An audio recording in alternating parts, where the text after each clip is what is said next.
आजकल की छोरियों को कच्चे मकान और सच्चे इंसान समझ में ही नहीं आते हैं।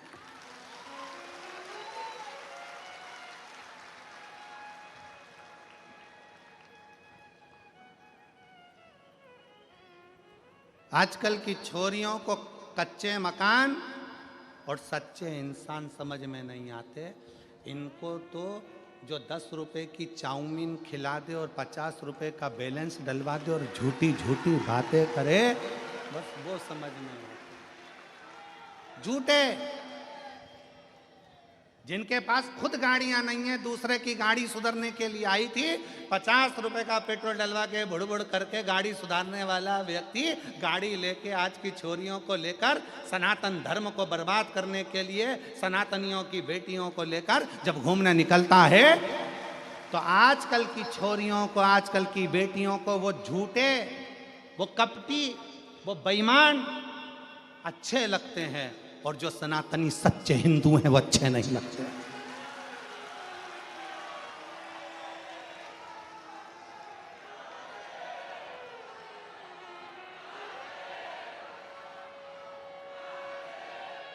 मेरा निवेदन है, इस सूरत की पवित्र भूमि से, सूरत की पवित्र धरा से, एक सनातनी का मकान कच्चा है और दिल सच्चा है तो तेरी कद्र होगी। अगर एक सनातनी का मकान कच्चा है और दिल सच्चा है तो तुम्हारी कद्र होगी। और झूठे व्यक्ति के चक्कर में फंस गए बंगला देखकर, तो फ्रीज में 41 टुकड़े भी मिलने के लिए तैयार रखिए। अटैची में भरे हुए टुकड़ों को भी गिनने के लिए तैयार रहिएगा। इसलिए निवेदन है, कच्चा मकान और सच्चे इंसान को थोड़ा सा परखिए, समझिए। ये सनातन धर्म कमजोर धर्म नहीं है, जिंदगी में आदर करना सिखाता, सत्कार करना सिखाता, इसको पहचानिए।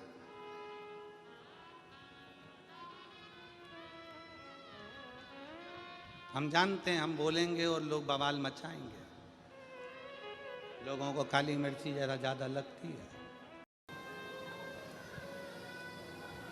किसी बुजुर्ग व्यक्ति को देखना, बूढ़े व्यक्ति को देखना, वो पुरानी बातों को याद करेगा। महाराज जी, हमारे समय पर ऐसा था और ऐसा हो गया और ऐसा रहा और ऐसा हुआ।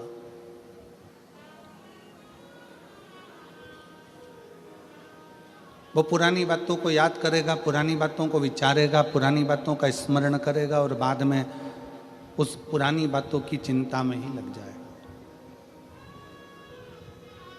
जवान व्यक्ति,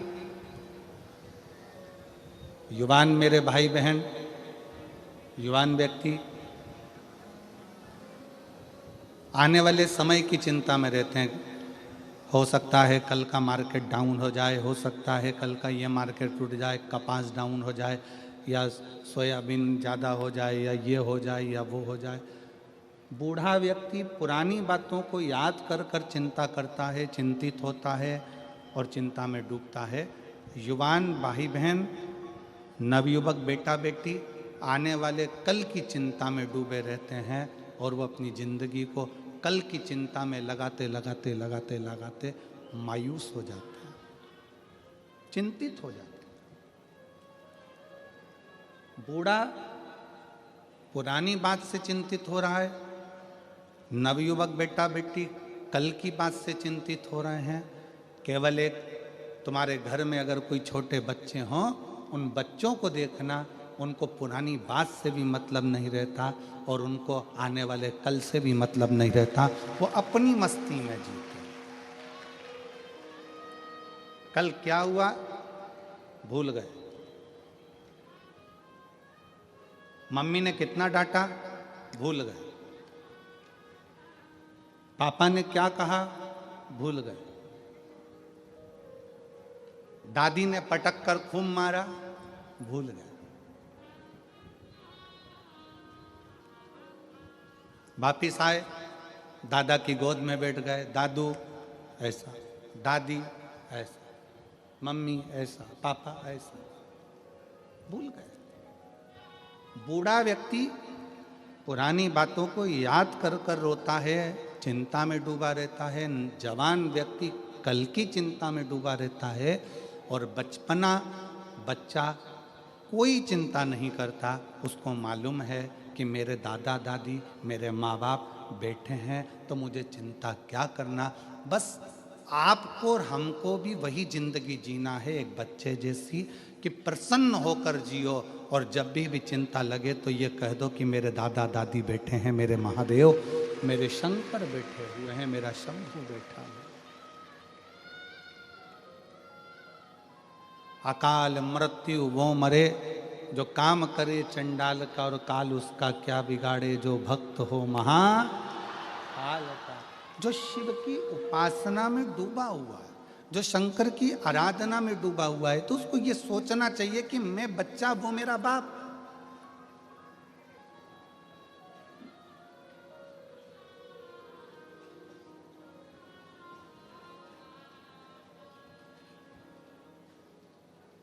भविष्य पुराण में एक बात लिखी है, यहां बैठे हुए सभी श्रोताओं को, आस्था चैनल के सभी श्रोताओं को, और यूट्यूब फेसबुक पर जो कथा सुन रहे हैं शिव महापुराण की सूरत गुजरात से, उनको भी कहूँगा और आप सबसे कहूँगा, भविष्य पुराण की एक बात अपने अंदर उतार कर रखो।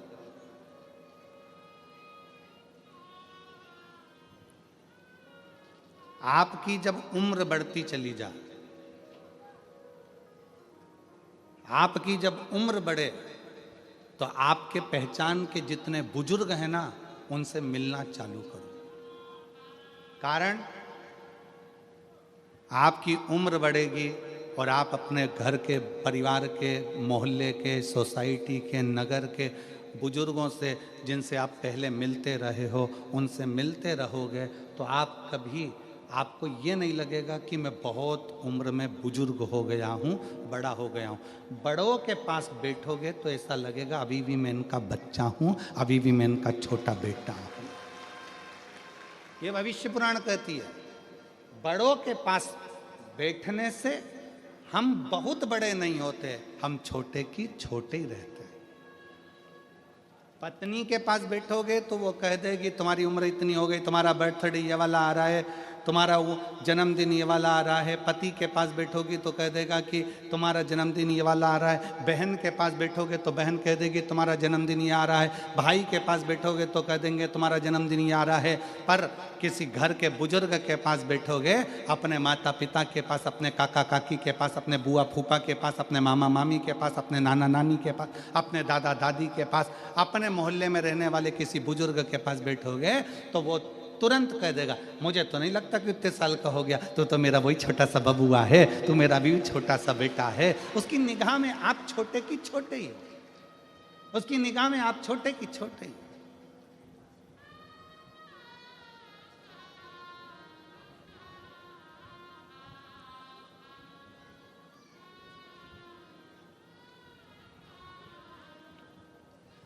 पाटिल जी का कल जन्मदिन था, हो तो कोई ऐसे हमने पूछा ये कितने साल के हो गए, तो उन्होंने कहा इतने साल के। हमने कहा में लगते तो नहीं है, लगते तो नहीं।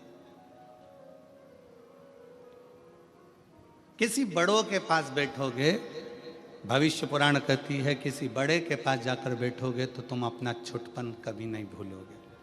और फिर निवेदन है, आप 70 साल के हो जाओ, 60 साल के हो जाओ, यहाँ पर कई मेरी बहनें बैठी हुई हैं, कई मेरी जीजियाँ बैठी हैं, जिनको 20-20 साल तक औलाद नहीं हुई, और 20 साल तक जब औलाद नहीं हुई तब वो समझने लगी। लोगों ने कहा 20 साल शादी को हो गए, बच्चा नहीं है, 27 साल शादी को हो गए, संतान नहीं है, 24 साल शादी को हो गए, 10 साल शादी को हो गए, तुझे औलाद नहीं है। उसको ऐसा लगता है कि मेरी इतनी शादी को साल हो गए। तब उस बहन ने शंकर जी के मंदिर में एक लोटा जल चढ़ाना प्रारंभ करा। तब बहन को समझ में आया कि अभी मैं छोटी हूँ, मेरा बाप अभी बैठा हुआ है। तो उसने अपने आप को छोटा समझा, अभी अपने आप को उसने छोटा पाया तो शादी के 27 साल बाद भी, 10 साल बाद भी, 15 साल बाद भी उसके घर में औलाद हुई, क्योंकि उसने अपने आप को छोटा समझा।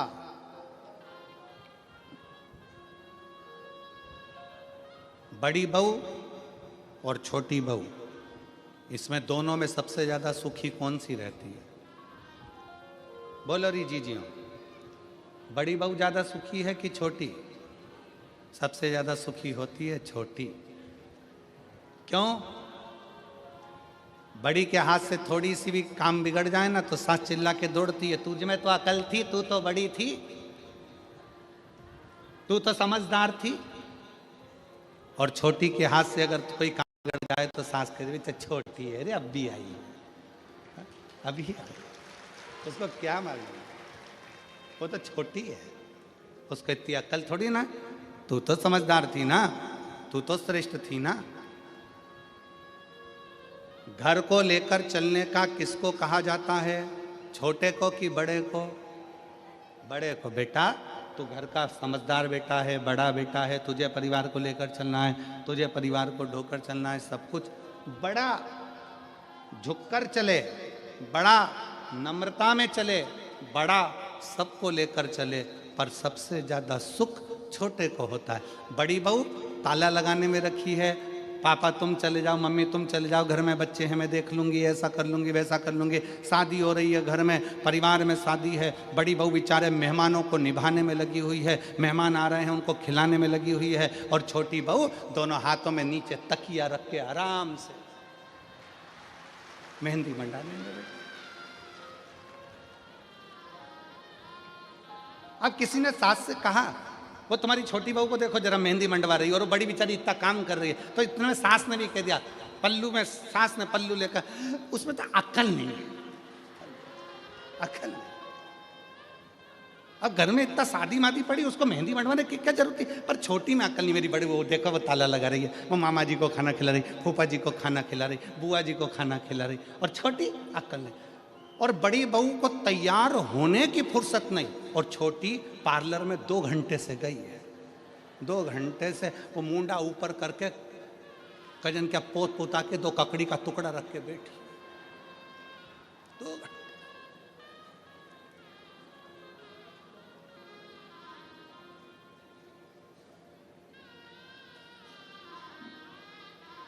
शादी में बड़ी बहू बेचारी काम में लगी रही, और छोटी सबसे पहले बफेट में गई, इसमें पानी और डालो, पानी डाल के फिर किसी ने कहा, वो देखो तुम्हारी छोटी बहू को देखो जरा। अब क्या करें, देखो उसमें अक्ल नहीं है, हमारी बड़ी बहू समझदार है। तो अच्छा ईमानदारी से बोलो, बड़ी बहू समझदार समझदार समझदार समझदार समझदार, तो जायदाद का हिस्सा बड़ी बहू को ज्यादा मिलेगा क्या? नहीं, हिस्सा दोनों को बराबर मिलेगा। तो समझदार रहने से फायदा कौन सा?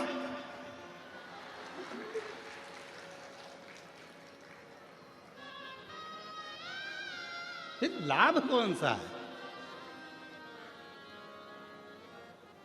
शिव पुराण कह रही है, बड़े मत बनो। शिव पुराण कहती है, दिल से हमेशा स्मरण करना, दिल के बड़े बनना, पर अपने हृदय से छोटे रहकर, चित्त से छोटे रहकर, छोटे रहकर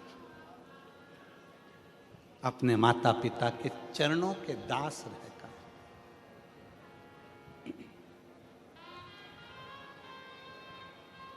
शिव के चरणों के दास बनकर, छोटे बनकर जो जिंदगी जी सकते हो, छोटे बनकर जो सुख झेल सकते हो, जो ले सकते हो, वो सुख कहीं नहीं मिल सकता। भविष्य पुराण कहती है कि बड़े को चिंता, बड़ा स्मरण करता रहता है पूर्व का, जवान युवान बहन भाई चिंता में डूबे रहते हैं कल की, और बच्चा अपनी आनंद की जिंदगी जीता है, उसको मालूम है मेरे घर में मेरे माँ बाप है, मेरे माता पिता। छोटे बनो,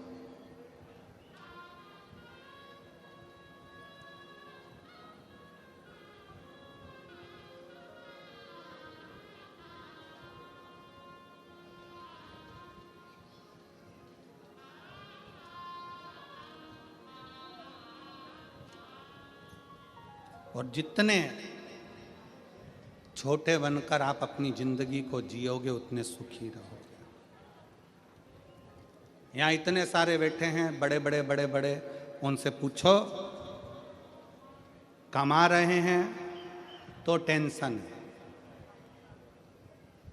कमा रहे हैं तो टेंशन है, टैक्स देना है, ये करना है, वो करना है, ये धरना है, वो धरना है। छोटे से पूछो, छोटा, कोई चिंता नहीं, आएगा जाएगा, अपनी मस्त की जिंदगी जीना।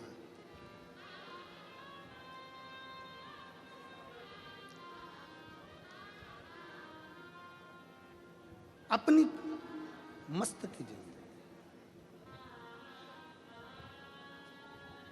महाराज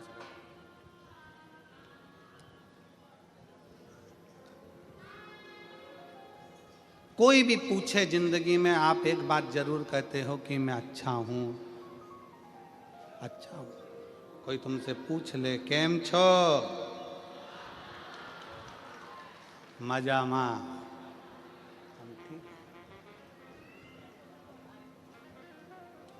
कोई कह दे तुमसे सुरतिया लालाओ केम छो,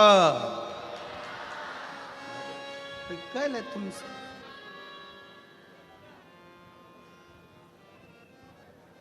हम कभी ये बोले कि हम मजा में नहीं हैं? तो निवेदन है, जब हम कोई पूछता है केम छो तो आप कहते हो मजा में, तो बस एक बात अपने अंदर उतार के रखो कि दुख की जिंदगी हो चाहे तकलीफ की जिंदगी हो, शंकर के मंदिर में एक लोटा जल अगर चढ़ाते रहोगे तो मजामा तो रहते ही रहोगे, तुम्हें चिंता करने की जरूरत पड़ेगी।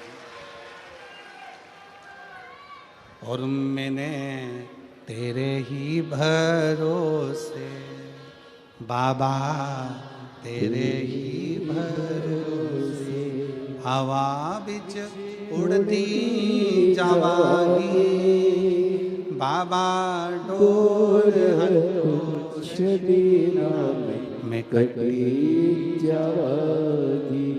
भारत की भूमि में सबसे बड़ा पतंग उत्सव गुजरात में मनता है।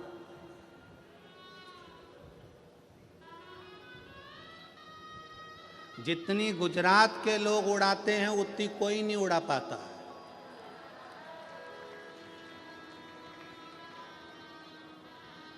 और तुम खुद देख रहे हो, दिल्ली में बैठ के लपक उड़ा रहा है, पूरा सनातन धर्ममय कर दिया पूरे भारत को।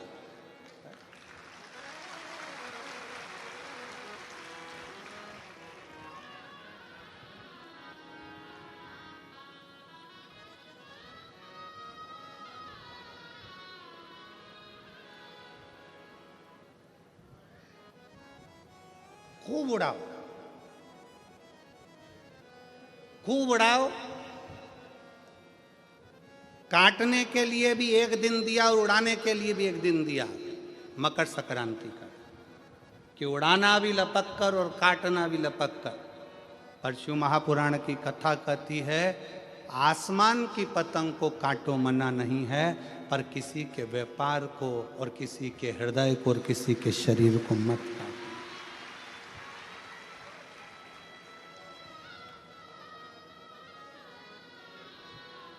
काटो।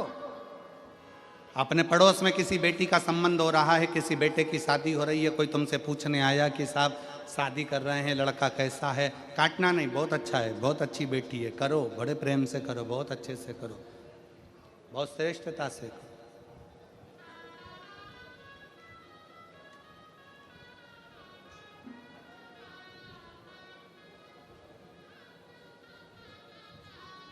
काटना नहीं।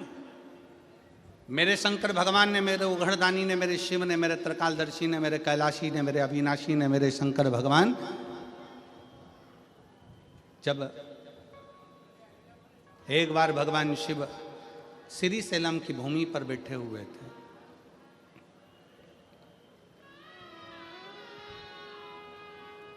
और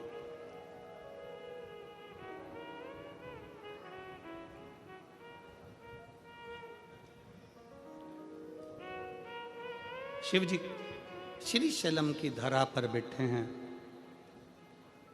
कार्तिक बाबा षडानंद कार्तिकेय जी उनसे मिलने के लिए आए।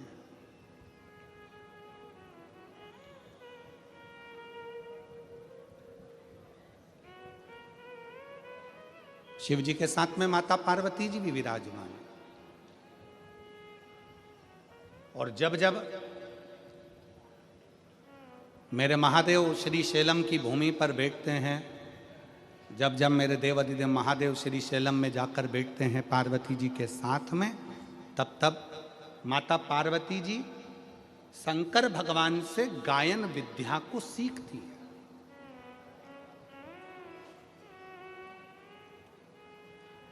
माता सरस्वती भी उस स्थान पर आकर बैठती हैं कि भगवान शंकर जब पार्वती जी को गायन विद्या सिखाएंगे, जब भगवान शंकर माता पार्वती जी को गायन विद्या देंगे, तब हम भी स्वीकार करेंगे।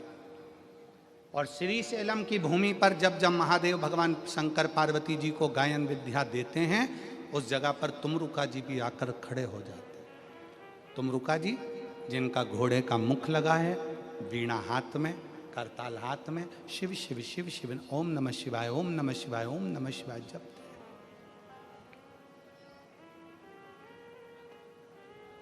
वो भी बैठे हैं। शिव महापुराण की कथा कहती है, व्यर्थ की चीजें जब मिले, व्यर्थ की बातें जब मिले तो भले मत बैठो, पर जब कोई तुमको ज्ञान दे रहा हो, कोई शिव का शरणागति की ओर बढ़ा रहा हो, कोई भगवान शंकर का संवाद कर रहा हो, शिव तत्व को तुम्हारे हृदय में बिठा रहा हो, तो जरूर बैठो, जरूर बैठो। और अपने घर के बच्चों को ये संस्कार दो, अपने घर के बच्चों को ये समझा दो कि अपने नगर में, मोहल्ले में, क्षेत्र में, कॉलोनी में, सोसाइटी में, अपने शहर में कहीं पर भी भगवान की कथा हो, बन सके तो ऐसा प्रयास करना कि उस कथा में आगे बढ़कर थोड़ा सा सहयोग करना, बन सके थोड़ा सहयोग। और एक बात हमने पहले भी कथा में कही थी, आज फिर कहते हैं, उपहार देकर बच्चों को केवल बचपन में खुश किया जा सकता है। बच्चों को अगर खुश रखना है, बचपन में उसको खिलौना दे दो, सामान दे दो, झुंझुना दे दो, मिठाई खिला दो, ये खिला दो, वो खिला दो, टॉफी ला दो, गिफ्ट ला दो, माला ला दो, उसका वीडियो गेम ला दो, उसको मोबाइल दिला दो, बच्चा खुश हो जाए। उपहार देकर बच्चे को केवल बचपन में खुश रखा जा सकता है। उपहार देकर बच्चे को केवल बचपन में खुश रख सकते हो, पर शिव महापुराण की कथा कहती है, संस्कार देकर बच्चे को जिंदगी भर खुश रख सकते हो। पूरी जिंदगी बच्चे को खुश रखा जा सकता है, पूरा जीवन।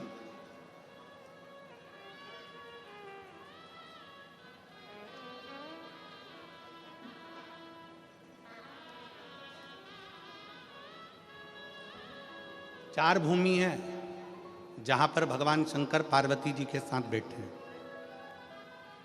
और सत्संग किया। कितनी भूमि है? जम के बोलो जरा। चार भूमि ऐसी है जहां पर शंकर भगवान ने पार्वती जी के साथ बैठकर सत्संग किया। पहले नंबर पर अमरनाथ जी की गुफा में भगवान शंकर पार्वती जी के साथ में बैठकर सत्संग करते हैं और दो पक्षी जीव उस कथा का रस तत्व अपने कानों में श्रवण करते हैं। दो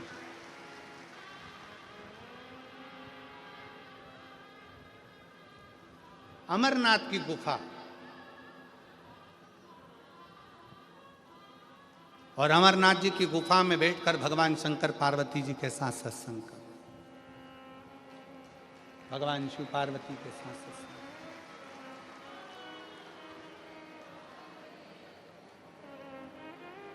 दूसरे नंबर पर जब अमरनाथ जी की गुफा में भगवान शंकर पार्वती जी को कथा श्रवण कराते हैं, भगवान शिव जब पार्वती जी को कथा का रस तत्व ग्रहण कराते हैं, पार्वती जी उस कथा को श्रवण करती और अपने जीवन को आनंदित करती। दो स्थान,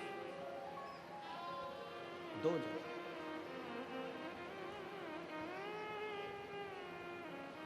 चार स्थान में से एक स्थान है अमरनाथ की गुफा। दूसरे नंबर पर है काशी विश्वनाथ की पवित्र भूमि मां गंगा जी का तट जहाँ पर भगवान शंकर पार्वती जी के साथ बैठकर सत्संग करते। तीसरे नंबर पर है महाकाल बाबा की भूमि, महाकाल वन,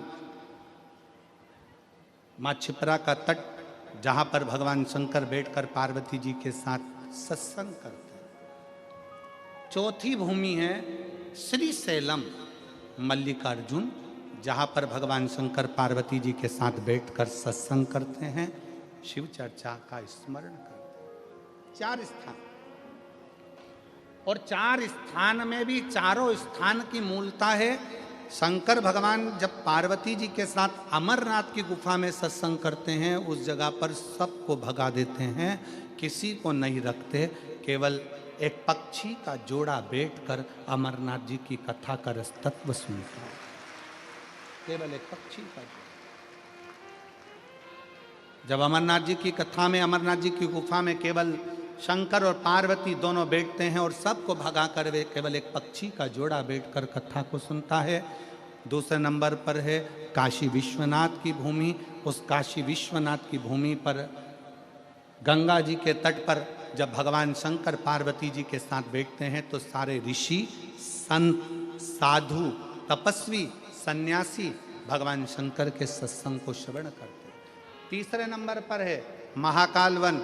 महाकाल वन में जब भगवान शंकर पार्वती जी के साथ बैठकर सत्संग करते हैं तो शंकर के सारे गण और सारे भैरव भगवान शंकर की उस पवित्र कथा को 64 योगिनियों के साथ श्रवण करते।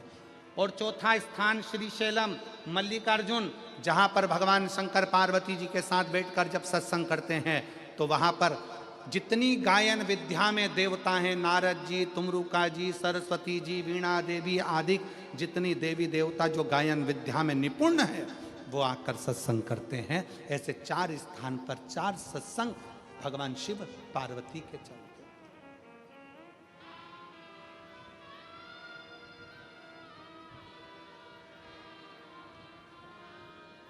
शिव महापुराण का एक नियम बड़ा प्रबल है। शंकर जी की शिव महापुराण का एक नियम वेद व्यास जी लिखते हैं, जिस समय पर बिंदु प्रेत योनि में चला गया, चंचुला देवी कथा को सुनने के लिए ईश्वर जी और गोरा जी के रूप में शंकर पार्वती को विराजमान कर देती हैं।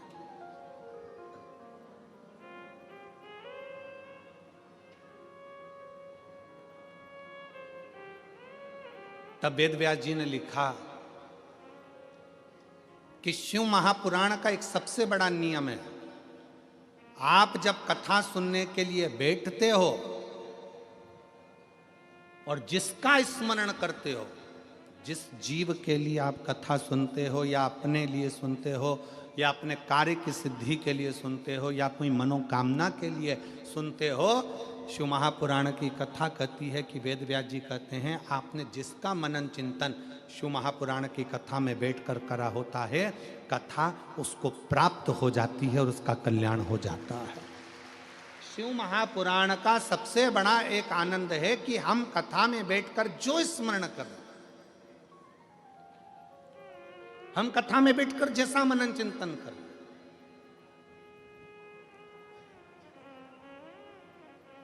इसलिए निवेदन है कथा में बैठकर हमेशा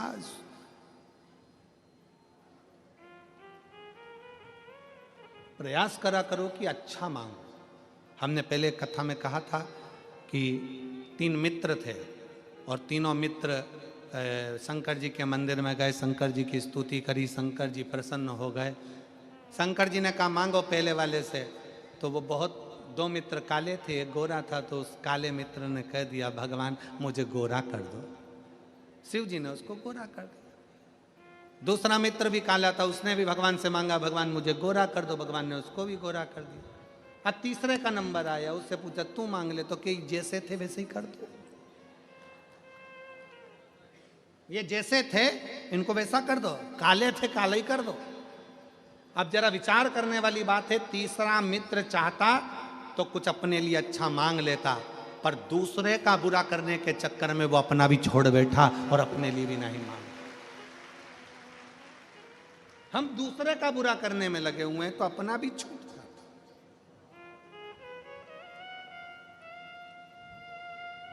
भगवान शंकर बैठे हैं श्री शैलम की भूमि पर। षडानंद कार्तिकेय जी उनके पास में आए हैं। षडानंद कार्तिकेय और शंभु शरने पड़ी, मांगू घड़ी रे घड़ी, दुख काटो दया करीन दर्शन आपो। शंभु शरणे पड़ी, मांगू घड़ी रे घड़ी, दुख काटो दया करीन दर्शन आपो। कार्तिकेय जी आए, बैठे। षडानंद कार्तिकेय जी ने भगवान शंकर जी के सम्मुख में एक प्रश्न रख दिया।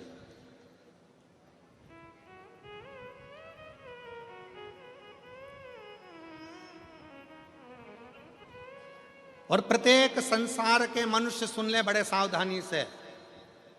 घर के नव युवक बेटा बेटी सुन ले, अगर तुम्हारे दिल में कोई प्रश्न आया है, तुम्हारे दिल में अगर कोई संवाद आया है, तुम्हारे हृदय में अगर कोई प्रश्न उपजा है, तो प्रयास करना कि उस प्रश्न का उत्तर अपने माँ बाप से, अपने घर के दादा दादी से, अपने घर के व्यक्ति से उसका उत्तर ढूंढने का प्रयास कर, दूसरी जगह नहीं।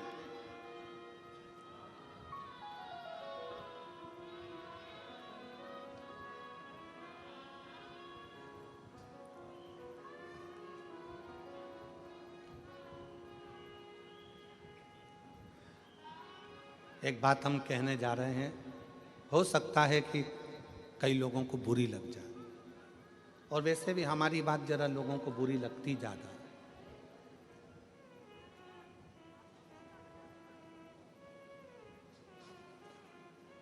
आजकल की छोरियों को कच्चे मकान और सच्चे इंसान समझ में ही नहीं आते हैं।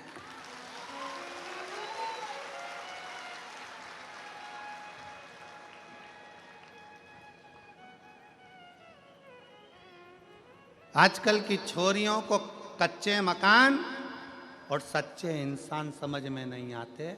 इनको तो जो 10 रुपए की चाउमीन खिला दे और 50 रुपए का बैलेंस डलवा दे और झूठी झूठी बातें करे, बस वो समझ में आते। झूठे,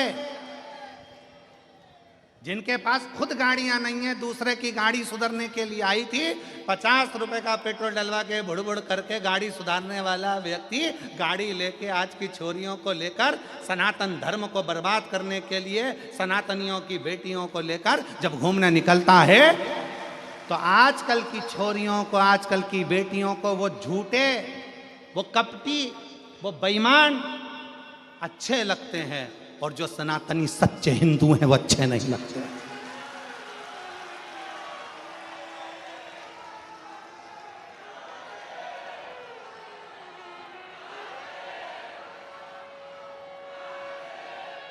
मेरा निवेदन है, इस सूरत की पवित्र भूमि से, सूरत की पवित्र धरा से, एक सनातनी का मकान कच्चा है और दिल सच्चा है तो तेरी कद्र होगी। अगर एक सनातनी का मकान कच्चा है और दिल सच्चा है तो तुम्हारी कद्र होगी। और झूठे व्यक्ति के चक्कर में फंस गए बंगला देखकर, तो फ्रीज में 41 टुकड़े भी मिलने के लिए तैयार रखिए। अटैची में भरे हुए टुकड़ों को भी गिनने के लिए तैयार रहिएगा। इसलिए निवेदन है, कच्चा मकान और सच्चे इंसान को थोड़ा सा परखिए, समझिए। ये सनातन धर्म कमजोर धर्म नहीं है, जिंदगी में आदर करना सिखाता, सत्कार करना सिखाता, इसको पहचानिए।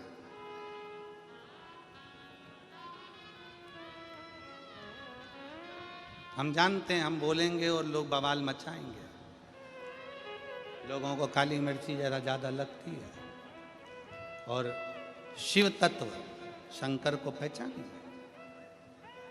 जब जब नवयुवक को मेरे षडानंद कार्तिकेय जी के हृदय में, मेरे कार्तिक बाबा के हृदय में जब कोई प्रश्न उपजा तो उन्होंने अपने पिता से कहा, कोई प्रश्न उपजे अपनी माता से कहा। आज के ज़माने में अंदर कोई बात उपजती है तो सबसे पहले हम पूरे मोहल्ले में कह देते हैं, पर अपने घर में रहने वाले व्यक्ति को बता नहीं पाते, क्योंकि हमारा विश्वास दृढ़ नहीं हो पाता है, हमारा भरोसा दृढ़ नहीं हो पाता।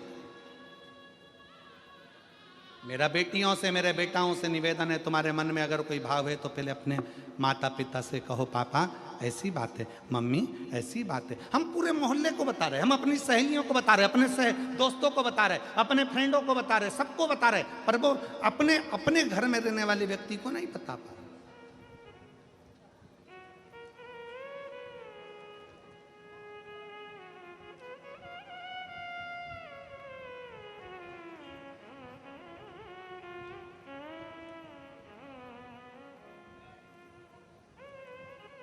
षडानंद कार्तिकेय जी ने कहा, पिताजी मेरे मन में एक संशय है। प्रकृति बदलती है, समय बदलता है, घर बदलता है, वृक्ष की पत्तियां बदलती है, फूल बदलता है, जमीन बदलती है। जो प्लाट खाली पड़ा एक दिन में मकान बन जाता है, मकान बना हुआ भी एक दिन खंडर बन जाता है, सब बदलता है। व्यक्ति बचपन में अलग दिखता है, जवानी में अलग दिखता है, बुढ़ापे में अलग दिखता है, व्यक्ति का शरीर भी बदलता है। षडानंद कार्तिकेय जी ने कहा, पिताजी प्रकृति बदलती है, जमीन बदलती है, घर बदलता है, इंसान बदलता है, सब कुछ, व्यक्ति का स्वरूप बदल जाता है, रंग बदल जाता है, ये सब कुछ बदलता है, पर प्रकृति भी समय पर बदलती है। फूल भी समय पर बदलते हैं, पत्तियां भी समय पर बदलती है, जमीन भी समय पर बदलती है, प्लाट भी समय पर बदलता है, मकान भी समय पर बदलता है, समय भी समय पर बदलता है। कार्तिकेय जी ने कहा, पिताजी मेरे मन में एक संशय है कि सबसे जल्दी तुरंत कौन बदलता? तो शंकर भगवान ने कहा, इंसान से ज्यादा कोई नहीं बदलता। इंसान से ज्यादा कोई नहीं बदलता। थोड़ी देर में कैसा है और थोड़ी देर में कैसा होगा, थोड़ी देर में उसका व्यवहार कैसा है, थोड़ी देर में कैसा होगा, क्या कहता है, क्या करता है, मनुष्य से ज्यादा जल्दी कोई नहीं बदल सकता। समय भी समय पर बदलता है, प्रकृति भी समय पर बदलती है। चरित्रकार शिव महापुराण की कथा वर्णन कर रही है।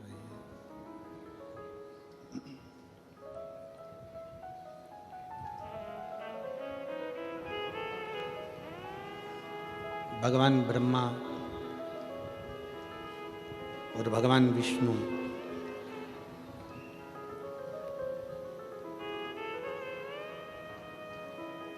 शिव जी को जानने के लिए ब्रह्मा जी के मन में संशय उत्पन्न हुआ।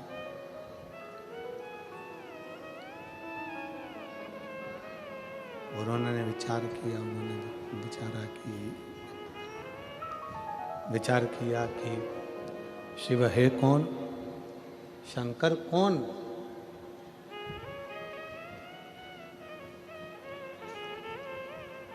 तब एक बड़े से पर्वत को घुमाना प्रारंभ किया।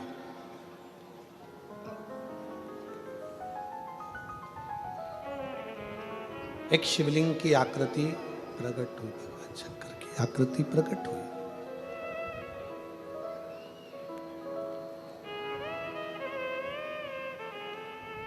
अब ब्रह्मा जी के मन में ये संशय है कि ये शिवलिंग जो प्रकट हुआ है, भगवान शंकर का जो प्रतिबिंब प्रकट हुआ है, ये कितना बड़ा स्वरूप है।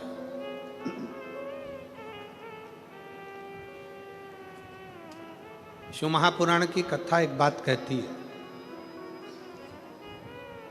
आपके घर में अगर छोटा सा शिवलिंग है, आपके घर में अगर छोटे से छोटा भी शिवलिंग है, और 12 ज्योतिर्लिंग में जो बड़े से बड़ा भी शिवलिंग है, वो सब शिवलिंग एक समान।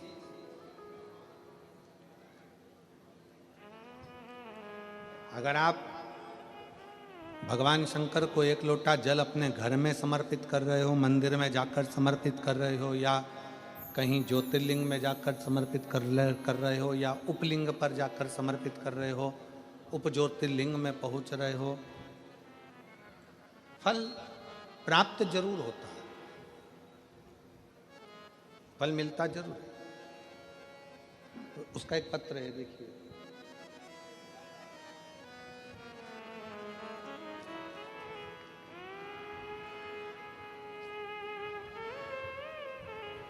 मेरा नाम अनीता हरीश जाधव है, साउंड सेट नहीं हुआ है। मेरा नाम अनीता हरीश जाधव है, पता स्कीम नंबर 78, विजयनगर, इंदौर, मध्य प्रदेश से हूँ। कहीं बैठी हूँ तो हाथ हिला सकती हूँ। Vijaynagar, Indore, scheme number 78। Delay कम करो थोड़ा। मेरा मोबाइल नंबर ये है। कहीं बैठी हो तो हाथ हिला सकती हैं, और अगर बैठी हो तो एक बेलपत्र लेने के लिए आप यहाँ आ सकते हैं।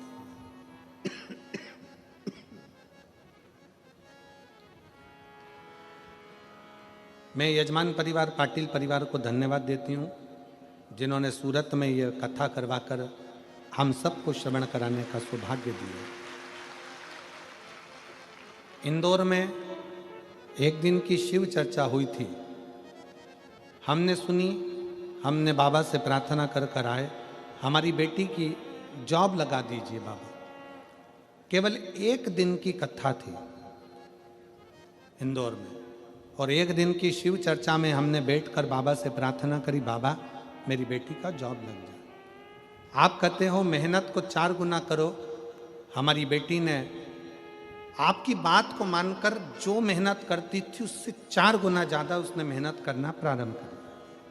मेरी बेटी हमेशा कहती, अगर मम्मी सिलेक्शन नहीं हुआ ना तो मैं सीहोर वाले महाराज जी को अलग से पत्र लिख कर दूंगी कि मैंने पूरी मेहनत करी और कथा भी पंडाल में बैठकर सुनी और बाबा ने मेरी मुराद पूरी नहीं करी।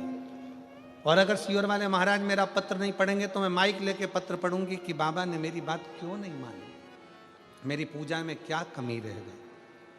तब मेरी बेटी मुझसे कहती, तो मैंने अपनी बेटी से कहा तो चिंता मत कर, वो सीहोर वाला महाराज कहता है कि अपनी मेहनत को 4 गुना करो और भगवान के ऊपर एक लोटा जल, और एग्ज़ाम देने जाओ तो एक बेलपत्र समर्पित कर जाना। तब मेरी बेटी ने वही किया, और आज बाबा की कृपा से मैं यहाँ पर धन्यवाद देने के लिए आई हूँ कि मेरी बेटी Vaishali Jadhav CISF paramilitary force में सब इंस्पेक्टर के पद पर नियुक्त हो गई। मैं बाबा को धन्यवाद देती हूँ, जिसका मैं फ़ोटो लगा रही हूँ, जिस बेटी का मैं फ़ोटो भी लगा रही हूँ।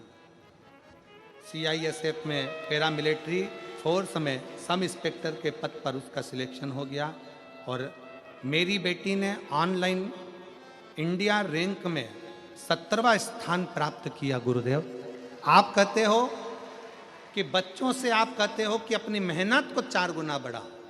गुरुजी, वो मेहनत जब 4 गुना बढ़ाते हैं तो बच्चे पास होते ही हैं। ये शिव तत्व शिव महापुराण के अंतर्गत समाहित है। करो मेहनत, अपने परिश्रम को, अपनी मेहनत को, अपने हृदय की लगनता को, अपने विश्वास को बढ़ाइए।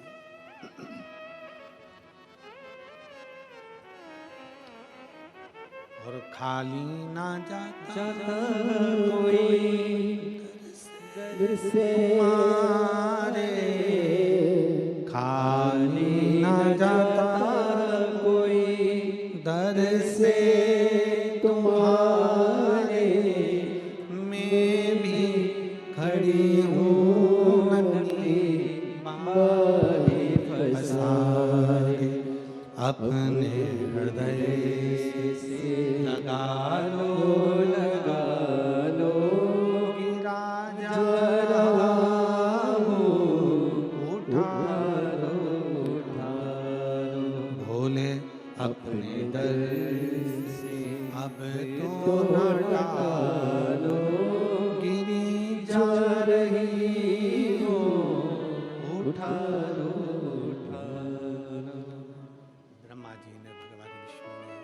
बड़े से पर्वत को घुमाना प्रारंभ किया। एक शिवलिंग की आकृति प्रकट हो गई। ब्रह्मा जी विचार करते हैं कि इस शिवलिंग का चरण कहाँ है और इसका शीश कहाँ है। चरण कहाँ, शीश कहाँ। शिव महापुराण की कथा कहती है घर के अंदर जो शिवलिंग है, घर के अंदर जो शिवलिंग विराजमान है, उस शिवलिंग में यह मत सोचो कि यह छोटा है कि बड़ा है। शिव महापुराण की कथा कहती है शंकर कुबेरेश्वर धाम का जैसे एक कंकर शंकर है, उसी तरह घर में रखा हुआ शिवलिंग ज्योतिर्लिंग के बराबर है। ज्योतिर्लिंग के बराबर।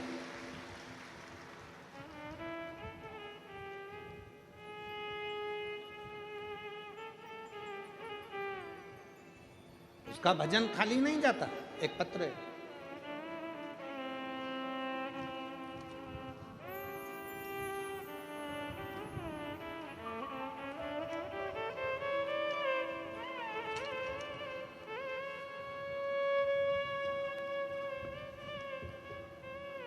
मैं सूरत की रहने वाली हूं। पत्र को आप लोग एलईडी पर पढ़ सकते हैं। मैं सूरत की रहने वाली हूं। मेरा मोबाइल नंबर ये है। मेरा नाम मीरा नारायण पाटिल है। मेरे पति का नाम नारायण बाबूराम पाटिल है। उनको लीवर पर गठान हो गई थी, उसकी वजह से उनकी मौत हो गई।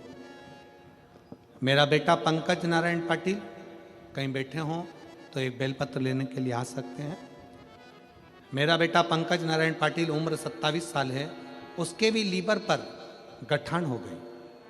मैंने उसे श्रीजी हॉस्पिटल में एडमिट किया तो डॉक्टर ने उसकी सोनोग्राफी निकाली तो डॉक्टर ने ऑपरेशन करने का बोला। फिर मैं ऑपरेशन के लिए डॉक्टर से बोली कि आप केवल दवाई दे दो, बाबा चाहेगा तो गठान गल जाएगी। बाबा पर भरोसा है मुझे। मैं उसे लेकर सीहोर पहुंच गई और वहां जाकर मैं रुद्राक्ष लेकर आ गई और उस रुद्राक्ष को तांबे के कलश में गला देती और उसका जल उसको हॉस्पिटल में लेकर जाती और पिला देती। डॉक्टर ने ऑपरेशन करने का बोला था। फिर मैंने अपने कुबेर भंडारी पर भरोसा रखकर दवाइयां देना प्रारंभ करी। आप कहते हो डॉक्टर शंकर का एक रूप होते हैं, आप कहते हो डॉक्टर शिव का एक रूप है। मैंने डॉक्टर को दिखाते हुए, दवाई लेते हुए रुद्राक्ष का जल बेटे को देना प्रारंभ करा। एक बेलपत्री उसको खिला देती और मेरे बाबा ने ऐसा कृपा कर दी कि बेटे को ऑपरेशन करने की जरूरत नहीं पड़ी। अब वह पूरी तरह से स्वस्थ हो गया है और उसकी जो गठान है पूरी तरह से गल चुकी है। उसकी जो गठान है वह पूरी तरह से पिघल चुकी है। मैं हॉस्पिटल की दोनों फाइल लगा रही हूँ, जिसमें गठान थी और दूसरी फाइल जिसमें वो पूरी गल गई है। शिव की आराधना, शंकर का भरोसा, शिव की स्तुति, आपका किया गया विश्वास। कहीं बैठे हो तो एक बेलपत्र लेने अवश्य पधारें। मीरा नारायण पाटिल। शिव तत्व की प्राप्ति इसी को कहते हैं। शिव की आराधना इसी को कहते हैं। और तेरी कृपा बिना न हिले एक लेते श्वास, तेरी कृपा से तनो तनो। बखान क्या करूं मैं राखों के ढेर का, चपटी बबूत में खजाना कुबेर का। शिव कथा कह रही है, भगवान शंकर का संवाद कर रहा है, शिव महापुराण का चरित्र कह रहा है। शंकर भगवान को जानने के लिए ब्रह्मा और विष्णु ने पर्वत को घुमाया, एक शिवलिंग की आकृति उत्पन्न हो गई। उस शिवलिंग की आकृति का चरण और शीश ढूंढ रहे। उस शिवलिंग की आकृति का चरण और शीश ढूंढा जा रहा। मत ढूंढिए।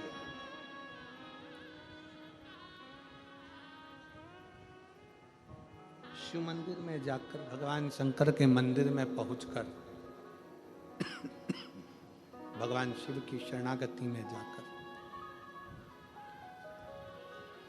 अगर कुछ ढूंढना है तो देवाधिदेव महादेव की कथा कहती है कि स्वयं शंकर को ही ढूंढो। दूसरी वस्तुओं को ढूंढने की जरूरत नहीं है, केवल शिव को ढूंढो।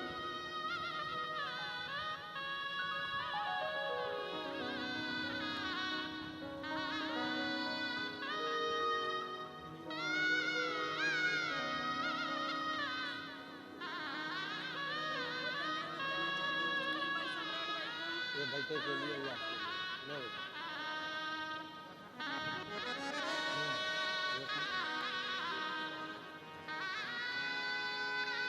आप ही के बेटे को लीवर में गठान हो गई थी, डॉक्टर ऑपरेशन का बोले थे, पर डॉक्टरों से दवाई लेकर शंकर पर भरोसा कर कर एक बेलपत्र और रुद्राक्ष का जल देते हुए फाइल लगाई, पूरी गठान गल गई। ये शिव तत्व है, ये शंकर के प्रति विश्वास।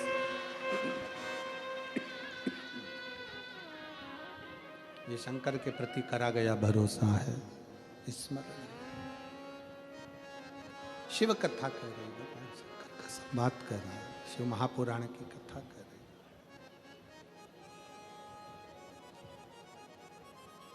ब्रह्मा जी शीश देखने के लिए गए, भगवान विष्णु चरण देखने के लिए गए।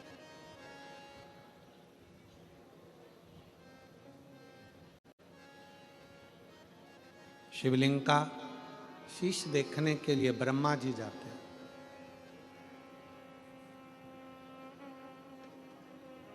और भगवान विष्णु भगवान शंकर का चरण ढूंढने के लिए जाते हैं।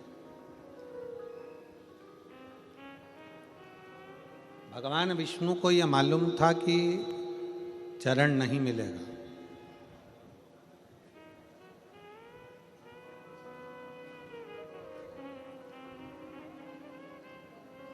और ब्रह्मा जी को यह लगता था कि मैं भगवान शंकर का शीश देखकर जरूर आऊंगा। ये मेरा विश्वास करता है कि मैं उनका शीश ढूंढ कर लेकर आऊंगा। गए ब्रह्मा जी, पर मिला नहीं। केतकी का फूल ब्रह्मा जी तोड़ कर लेकर आ गए, केतकी के पुष्प को, और केतकी के पुष्प से कह दिया कि केतकी के पुष्प तुम भगवान नारायण के पास में जाकर कह देना कि ब्रह्मा जी को शीश मिल गया।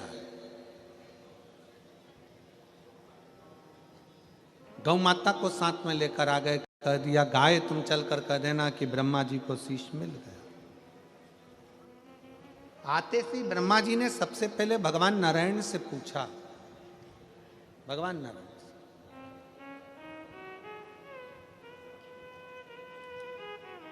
ब्रह्मा जी ने पूछा कि ये बताओ भगवान नारायण से कि आपको भगवान शंकर का चरण मिला है क्या?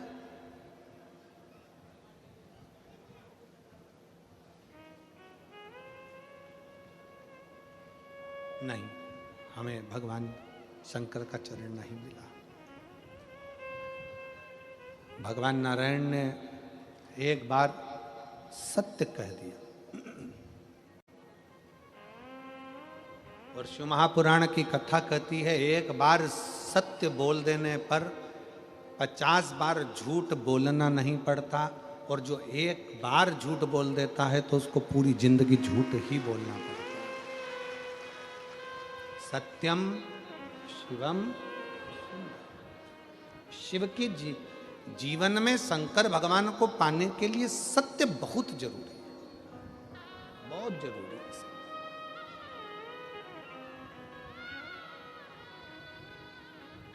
मरने के बाद क्या बोलते हैं? राम नाम, जम जम के बोलो जरा, राम नाम सत्य है। कब बोले? जब वो झूठ बोल बोल के मर गया,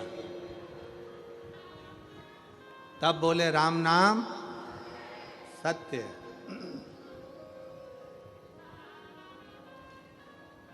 और हम तो कहते हैं कि मरने के बाद राम नाम सत्य बोलने से अच्छा है कि किसी के घर दिवाली मिलने जाओ तो हैप्पी दिवाली ना कहते हुए कह दो काका जी राम नाम सत्य है। काका जी के शरीर में थोड़ा सा करंट लग जाए और काका जी बोलेंगे क्यों रे, बुरा चाहता है? नहीं, बुरा नहीं चाहता, मरने के बाद सत्य नहीं बोल पाओगे इसलिए कह रहा हूं कि दिवाली निकलती जा रही है, साल निकलते चले जा रहा है, थोड़ी सत्य की जिंदगी जी लो और अपने जीवन को सार्थक बनाने का प्रयास करो।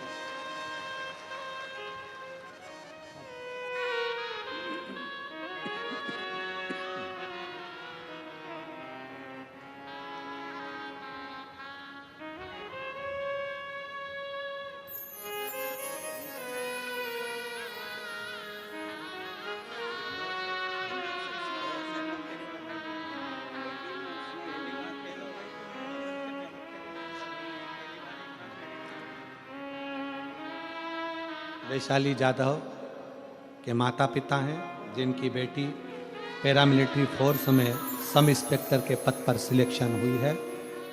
दीदी कह रही हैं एक बार उसने एग्ज़ाम दिया, नहीं हुआ, अंदर से टूट गई थी, फिर शिव महापुराण पर भरोसा कर कर फिर मेहनत करी और बाबा की कृपा से आज उच्च पद पर बैठी।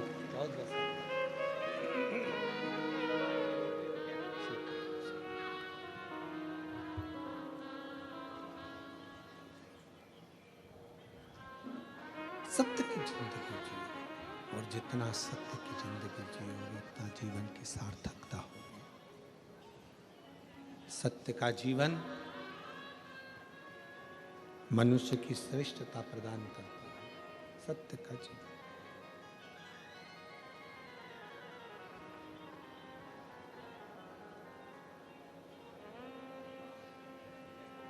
ब्रह्मा जी झूठ बोल दिए, केतकी के पुष्प ने झूठ बोल दिया, गौ माता ने झूठ बोल दिया, तीनों ने झूठ कर दिया। केतकी के फूल ने झूठ बोला तो भगवान शंकर ने कहा कि केतकी के पुष्प तू झूठ बोलता है, तुझे मैं श्राप देता हूं कि सारे देवताओं पर तू चढ़ेगा पर शंकर पर कभी नहीं चढ़ेगा। गौ माता तुम झूठ बोलती हो, तुम्हारा सारा शरीर पूजा जाएगा पर तुम्हारा मुख अपूज्य हो, तुम्हारा मुख अपूज्य हो। ब्रह्मा जी झूठ पर झूठ बोल रहे हो। शंकर भगवान के शिवलिंग में से भगवान शंकर का प्रतिबिंब प्रकट होता है और भगवान शंकर अपने पैर के अंगूठे से नख तोड़कर उससे काल भैरव को प्रकट करते हैं और काल भैरव को प्रकट कर कर काल भैरव को आज्ञा कर देते हैं कि जाओ जाकर ब्रह्मा जी का शीश काट दो। ब्रह्मा जी का शीश कटकर बहुत कोसों दूर गिरता है। ब्रह्मा जी के कटे हुए शीश से कर्मनाशा नदी प्रकट हो जाती है, जो नदी कर्मों का नाश कर देती है, उनके रक्त से प्रकट हो, उनके रक्त से कर्मनाशा नदी प्रकट हो गई। भगवान विष्णु ने भगवान शंकर जी से प्रार्थना करी कि प्रभु ये जो ब्रह्मा जी का सिर कट कर नीचे गिरा है इससे लोग नफरत करेंगे, आप कृपा कर दो। तब भगवान ने कृपा करी और कहा कि ब्रह्मा जी का कटा हुआ शीश बट का पेड़ बनेगा, बट वृक्ष बनेगा और उस बट वृक्ष के नीचे भगवान शंकर स्वयं विराजमान होंगे और शिव जी का नाम बटकेश्वर महादेव होगा। बोलो बटकेश्वर महादेव की जय। भगवान शंकर का नाम बटकेश्वर हो गया। शिव जी बड़ के पेड़ के नीचे विराजमान हो गए। शिव महापुराण की कथा कहती है कि जीवन में बटकेश्वर महादेव का स्मरण, कभी मान लो कोई पैसा लेकर चले गया, कोई तुम्हारा धन लेकर चले गया, कहीं से पैसा नहीं आ रहा है, गया हुआ धन रुक गया है, तो भगवान शंकर को एक लोटा जल बटकेश्वर महादेव के नाम से समर्पित करें। भगवान शिव जी को एक लोटा जल बटकेश्वर महादेव के नाम से समर्पित किया और उनसे प्रार्थना करें, निवेदन करें, शिव स्वीकारेगा जरूर। जैसे एक संवाद आता है कि एक व्यापारी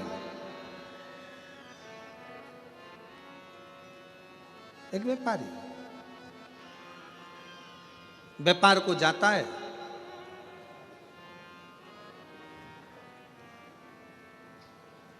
घर से निकलने के बाद सबसे पहला काम करता है वो भगवान शंकर के मंदिर में जाना, भगवान शंकर से स्तुति करना, भगवान शंकर के शिवालय में पहुंचना।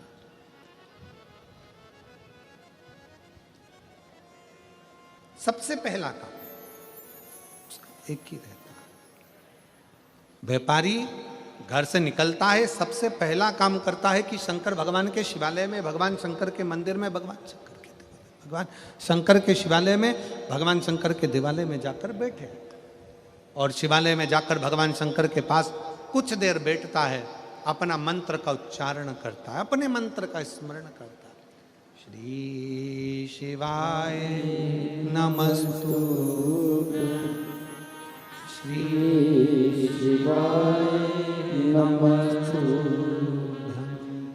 श्री शिवाय नमस्तुभ्यं, श्री शिवाय नमस्तुभ्यं, श्री शिवाय नमस्तुभ्यं, श्री शिवाय नमस्तुभ्यं, श्री शिवाय नमस्तुभ्यं, श्री शिवाय नमस्तुभ्यं, श्री शिवाय नमस्तुभ्यं, श्री शिवाय नमस्तु। सब बोलिए साथ में, श्री शिवाय नमस्तु।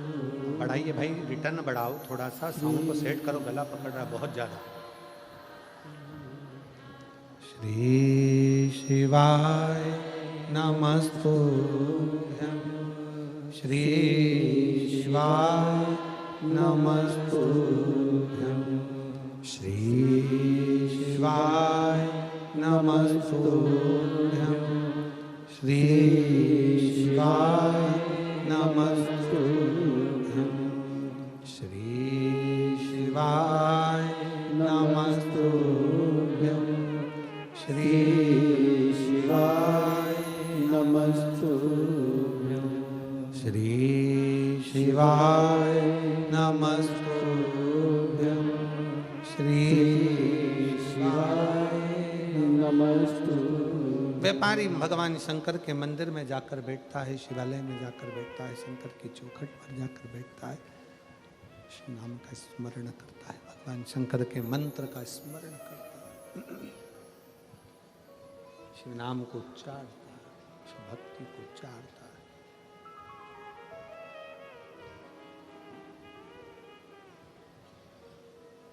नियम था प्रतिदिन का शंकर के मंदिर में जाकर बैठना, भगवान शंकर की भक्ति को करना। वहां से शिव मंदिर में जल चढ़ाने के बाद, भगवान शंकर की भक्ति करने के बाद, शिव स्मरण करने के बाद निकलता, फिर जाता अपने परिवार के पास और परिवार के बाद में जाता अपनी कॉलोनी में, अपनी सोसाइटी में, अपने परिवार के बीच में।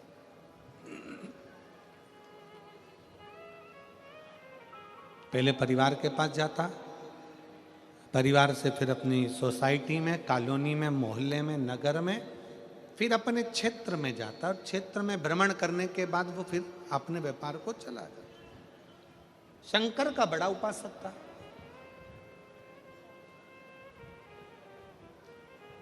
शिव जी का परम उपासक।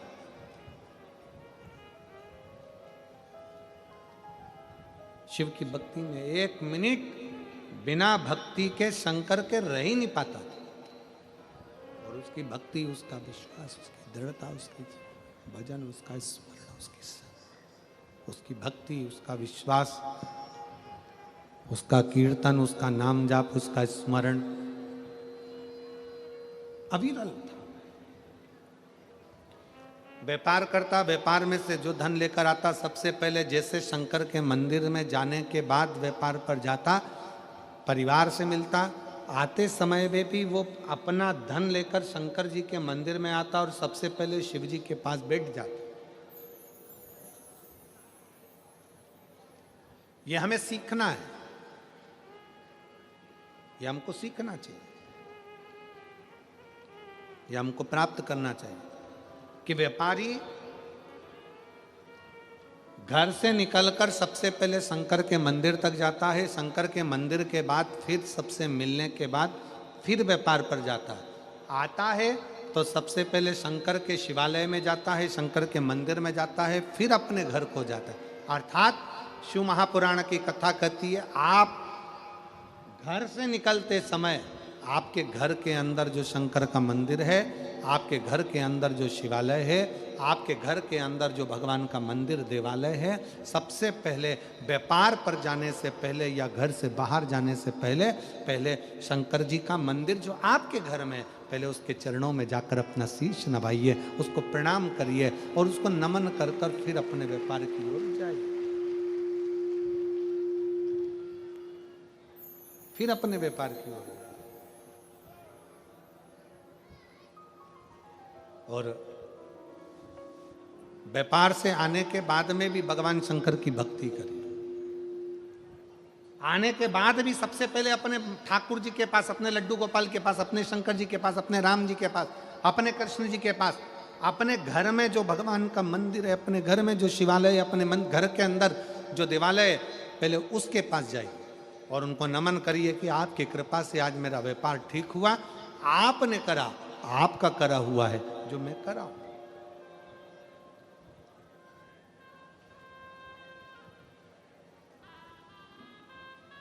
ये आपकी कृपा है।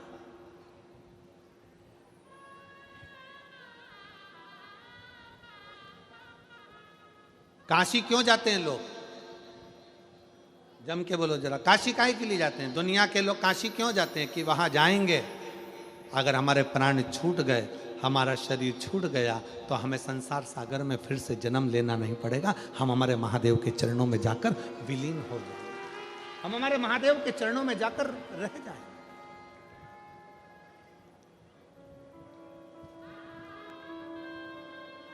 सूरत की एक कहावत बड़ी विचित्र है, सूरत का जीवन और काशी का मरण।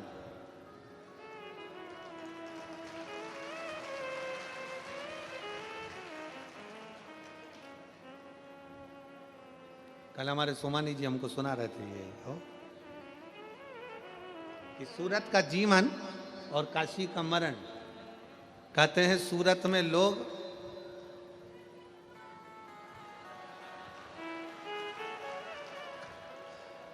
जीवन, सूरत का जीवन और काशी का मरण। कहते हैं सूरत में लोग ना जाने को ढोकला, फाफड़ा, खाकरा, और एक ढोकले का भाई भी है, खमंड का कोई भाई भी है। तो सुना रहे थे सोमानी जी को, नाम मेरे को स्मरण में है, जरा किसी को याद हो तो बताओ ना। खोचा, लोचा,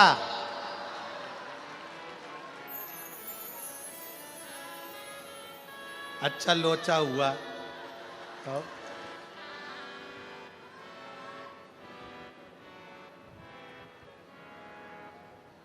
तुम मत पढ़ना रे लोचा के चक्कर में।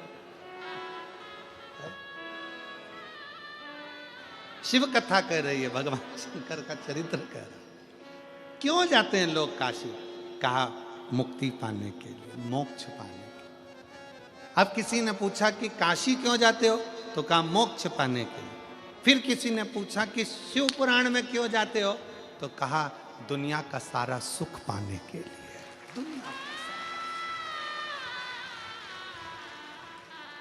दुनिया का सारा सुख और और मिलता है सच्चा सुख केवल भोलेनाथ तुम्हारे चरणों में, महादेव तुम्हारे चरणों।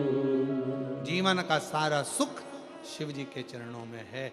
व्यापारी व्यापार करने जाता है, शंकर जी के मंदिर से होकर गया, परिवार से मिलकर गया, सारे परिवार कुटुंब से मिलकर गया, फिर वापस आया, शिवालय गया, अपना व्यापार का जो धन लिया उसके हिस्से कर दिए, उसमें से आधा हिस्सा अपना रखकर थोड़ा सा हिस्सा शंकर जी को दिया। शंकर जी को दिया का मतलब यह है कि शंकर जी के सामने रख दिया और कहा बाबा ये आपका हिस्सा है, सत्कर्म में लगाने का है। उसमें से हिस्सा लिया, किसी गरीब बच्चे के अपने परिवार में, कुटुंब में, नातों में, रिश्तों में, मोहल्ले में, सोसाइटी में, कॉलोनी में जाता था, मिलकर देख कर जाता था कौन बच्चे को पढ़ना है, किसको बीमारी में औषधि की जरूरत है उसकी औषधि कराता है, कहीं किसी को एजुकेशन की जरूरत है उसको एजुकेशन कराता है।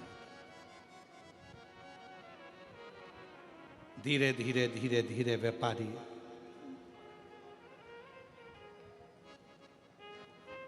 समय निकलता गया और व्यापारी बूढ़ा होता गया।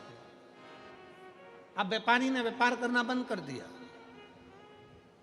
समय निकालकर भगवान शंकर के मंदिर में जाता, शिवालय में जाता, शंकर जी की आराधना करता, शिव स्तुति करता, शंकर का गुणगान करता, शिव पर आश्रित होता। और यह संसार की रीत है, जिसने अपने दिल में बिठा लिया कि शंकर पिता है, हम पुत्र हैं, शिव हमारा बाप है, हम उसकी बेटी हैं, तो शंकर भगवान उसको देता जरूर है। जिसने बिठाया एक पत्र है,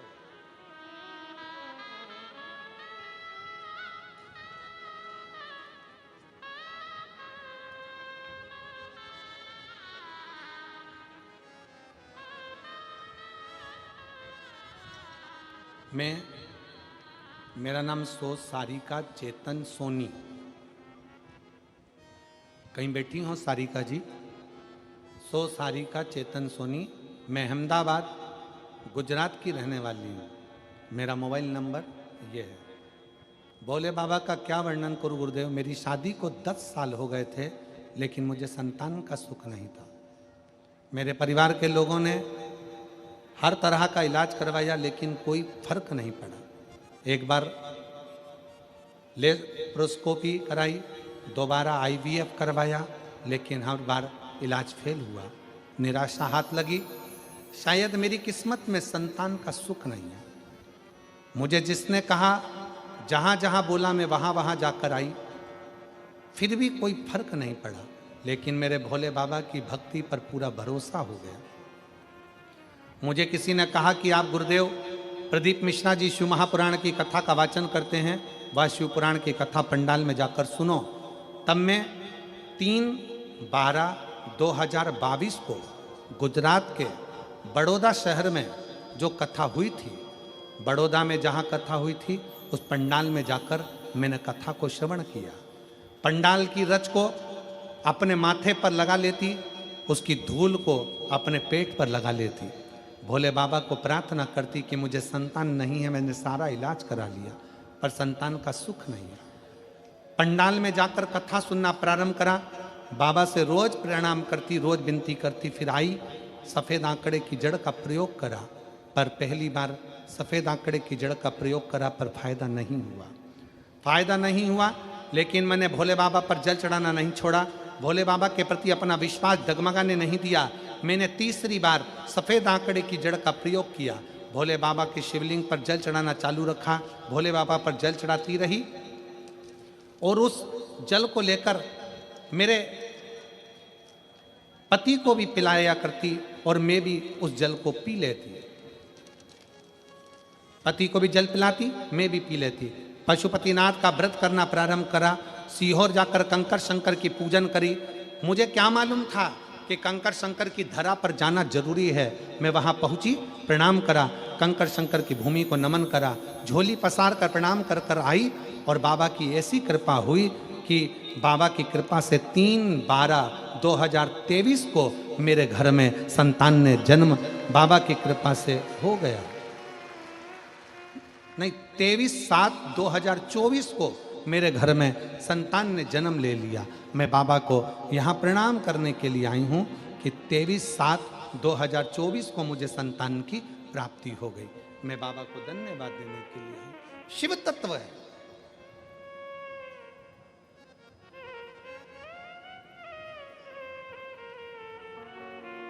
इसमें एक लाइन अच्छी लिखी है, आप स्मरण करेंगे। जितनी देर पंडाल में बैठती थी, बाबा से अपने मन की बात कहती थी। कथा पूरी होती थी, आरती होती थी, आरती के बाद भूमि की रज को अपने मस्तक पर लगाकर बाबा को प्रणाम कर कर चली जाती थी। हमारा एक निवेदन आप सबसे, 200, 500, 50, 100 रुपए खर्च कर कर ऑटो का, गाड़ी का, बस का, ट्रेन का आप आए हो। 1 बजे से 4 बजे तक कथा चल रही है सूरत में। 4 बजे जैसे ही आरती हो, तब आरती के समय पर खड़े होकर बाबा को जब प्रार्थना करो तो दिल से निवेदन कर कर भूमि को नमन कर कर फिर जाओ, उसको प्रणाम कर, उससे विनती कर कि तेरा ही दिया मैंने खाया पिया है, तेरा शुक्रिया है, तेरा शुक्रिया है। मुझे भोले बाबा ने बहुत दे दिया है, तेरा शुक्रिया है, तेरा शुक्रिया। ये जायदाद दी है, औलाद दी है, मुसीबत में हर वक्त इमदाद दी है, तेरा ही दिया खाया पिया है, तेरा शुक्रिया है, तेरा शुक्रिया। मुझे भोले बाबा ने बहुत दे दिया है, तेरा शुक्रिया है, तेरा शुक्रिया। उसको विनय कर। घर तो जाना रहता है। कई लोग सोचते हैं कि हम थोड़ा जल्दी निकल जाएंगे, ट्रैफिक में नहीं फंसेंगे। ट्रैफिक से बच रहे हो, संसार में फंसे तो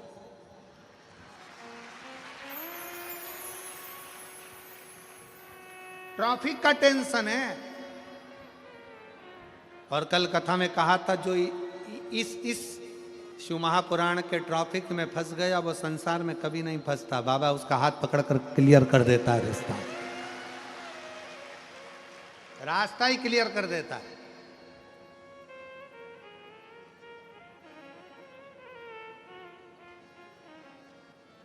हम उसके आश्रित हैं, हम उसके भरोसे। शिव कथा कह रही है, भगवान शंकर का चरित्र कह रहा है। सेठ जी का नियम था, थोड़ा सा धन मंदिर में जो देता था उस मंदिर को सत्कर्म में लगा देता, सत्कर्म में लगा।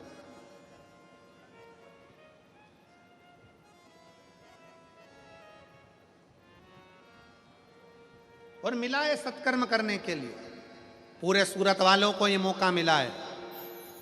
इतने शिव भक्त आपके सूरत में कभी नहीं आएंगे। दोनों हाथों से इनको पानी पिलाओ, भोजन कराओ, जो तुमसे बन सकता है इनका मुख झूठा कराओ, बन सके जितनी सेवा करो। अपने धन का अपने हाथों से प्रयोग मत दो किसी को, अपने हाथों से खिलाओ। अपने घर से कोई थेपला, कोई खाकरा, कोई भाकड़ा, कोई खमंड, जो बना सकते हो जो लाओ। बड़े प्रेम से इन शिव भक्तों को पानी पिलाओ, भोजन कराओ, जो बन सकता है वैसी सेवा करो। दिन में फुर्सत ना मिले, रात में आओ, बाबा की इस पूरे प्रांगण का दर्शन कर कर, उसको नमन कर कर अपने घर को जाओ, उससे विनय करो। और एक छोटी सी डायरी में लिख के भी रखो, हमने 5 रुपए का पानी पिलाया है। और अगली कथा जो 24 तारीख से 30 तारीख तक ये कथा यहाँ पर 16 से 22 तारीख तक यहाँ पूर्ण हो जाएगी। वो 24 से 30 तारीख तक जो कथा साकरी में होगी, उस महाराष्ट्र के साकरी में अपने पत्र को जरूर भेजना कि मेरे भोले बाबा ने तुमको कितना दिया है, कितना दिया है।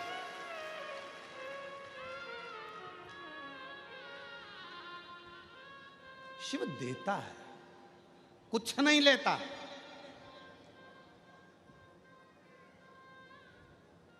कुछ भी नहीं, उसकी देने की आदत है। उसको बोलते हैं कुबेरेश्वर महादेव, कुबेर भंडारी, जो दुनिया को भंडार भरता रहता है, भरता है।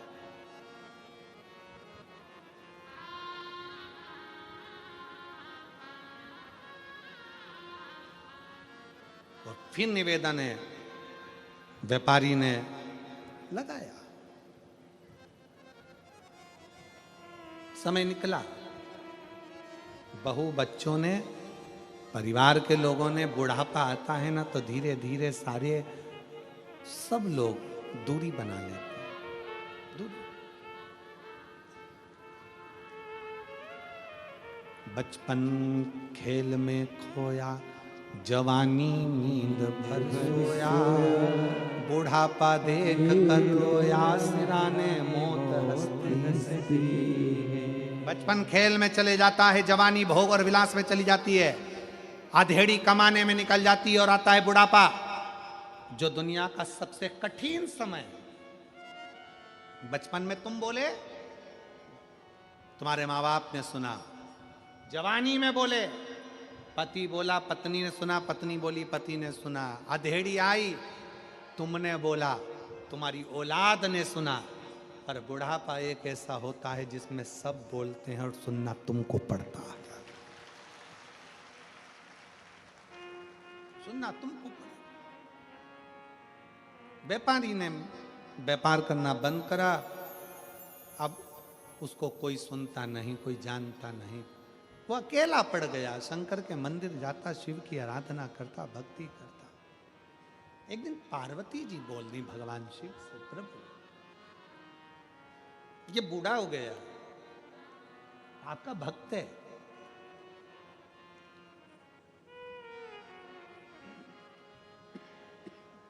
ये बूढ़ा है, ये आपका भक्त है,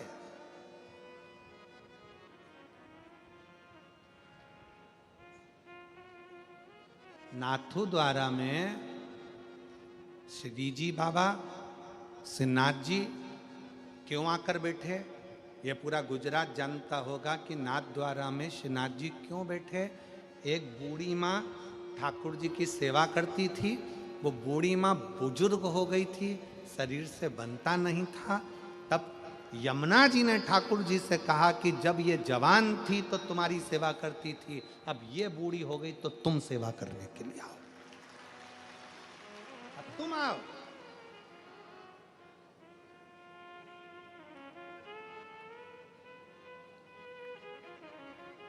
पार्वती जी ने शंकर जी से कहा ये बुजुर्ग हो गया। शंकर भगवान बोले, सुन पार्वती, तन बूढ़ा होता है, ताकत बूढ़ी होती है।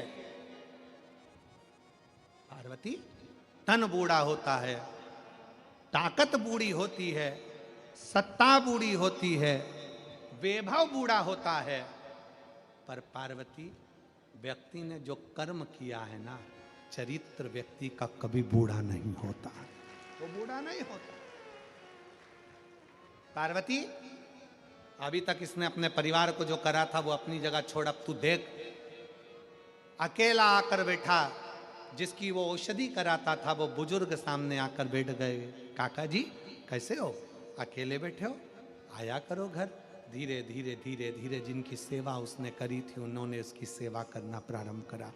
जिसको एजुकेशन कराया था उन एजुकेटेड बच्चों ने इसका सम्मान करना प्रारंभ करा। आपने मुझे विद्याध्ययन कराया, नहीं तो मैं कहाँ चलेगा, मैं कहाँ जा।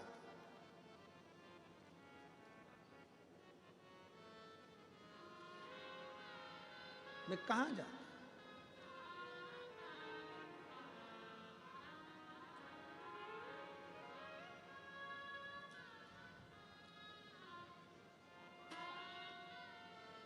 तन बूढ़ा होगा ना चलेगा, ताकत बूढ़ी होगी ना चलेगा, वैभव बूढ़ा होगा ना चलेगा, बल बूढ़ा होगा ना चलेगा, पर चरित्र बूढ़ा मत होने। अच्छा कर्म करिए, जितना श्रेष्ठ बन सकते हो अपने चरित्र को श्रेष्ठ बनाने का प्रयास करिए, अच्छा इंसान बनने का प्रयास करिए। हो सकता है कि परिवार नाते रिश्ते साथ ना दें, आपने किसी का अच्छा करा होगा तो वो तुम्हारा साथ जरूर देगा, ये निश्चित निश्चित। अगर भगवान ने तुमको सिग्नेचर करने के लायक बनाया है, साइन करने के लायक बनाया है, अगर भगवान ने तुमको अच्छी कुर्सी पर बिठाया है, अच्छा पद दिया है, प्रतिष्ठा दी है, तुम्हें अच्छा पद प्रतिष्ठा दी, तुम्हारे सिग्नेचर से अगर किसी का भला हो सकता है तो अपना सिग्नेचर जरूर करो। किसी का बुरा करने के लिए सिग्नेचर मत करो, पर किसी का भला करने के लिए सिग्नेचर अवश्य करो। क्यों? एक बार तुमने किसी का भला करने के लिए अगर सिग्नेचर का प्रयोग कर लिया तो यह पक्का है कि जिसका अच्छा करा है ना, तुम्हारे घर के लोग भी, ये कुर्सी रहती है ना, सत्ता रहता है ना, वैभव रहता है ना, तब तक तो घर के लोग भी खूब काका जी ने, फूफा जी ने, मामा जी ने, पिताजी ने, माता जी ने, ये जी ने, वो जी ने, फलाना जी ने, ढिमका जी, और जैसे ही तुम कुर्सी और सत्ता से नीचे आते हो ना, तब तुम्हारा सिग्नेचर भी काम नहीं करता। रिटायर होने के बाद सिग्नेचर काम करता है क्या? जम के बोलो जरा। रिटायर होने के बाद कोई अपनी कुर्सी पर जाकर बैठ जाए, थानेदार रिटायर हो गया, थाने में जाकर सिग्नेचर करेगा, उसका कोई मायना नहीं है। अगर कोई व्यक्ति सिग्नेचर करने के लिए आतुर होगा तो उसका सिग्नेचर काम नहीं करेगा। बैंक का मैनेजर रिटायर हो गया, बाद में सिग्नेचर करने बैंक में जाएगा तो उसका सिग्नेचर काम नहीं आएगा।